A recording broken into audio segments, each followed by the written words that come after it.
first Quad foreign ministers meeting since the launch of the new Donald Trump administration has taken place. But their joint statement left out any reference to the denuclearization of the Korean Peninsula and included nothing about North Korea issues. Our Seung-jae reports. The top diplomats of the United States, Australia, India, and Japan met in Washington for their first Quad foreign ministers meeting since the launch of the Donald Trump administration earlier this week. This meant that U.S. Secretary of State Marco Rubio, who was the first to be confirmed in Trump's new cabinet, was taking part in the meeting for the first time. However, the joint statement issued by the foreign ministers of the Quad nations saw the removal of any reference to the denuclearization of the Korean Peninsula.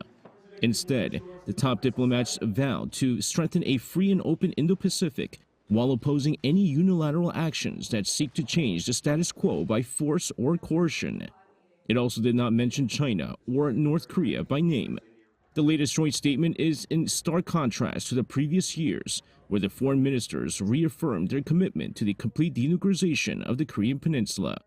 The difference in the joint statement also comes as Trump and his defense chief nominee, Peter Hegseth, used the term nuclear power to describe North Korea. And according to a prominent U.S. expert and former officer at the U.S. National Intelligence Council, Sidney Saylor, the new U.S. administration believes Pyongyang's nuclear threat has evolved over the last 4 years, given the use of a term that was largely avoided by U.S. officials in the past. Saylor says the Trump administration faced the reality that the regime continues to grow its arsenal qualitatively and quantitatively, and the threat is greater than 4 years ago. He added that the remarks are a realistic view of the threat. While the term nuclear power is different from nuclear weapons state, a term used to describe countries like the U.S., Russia, and the U.K., it raises concerns for South Korea, which seeks close policy coordination with Washington to achieve denuclearization of the Korean Peninsula. Seung-jae, Arirang News.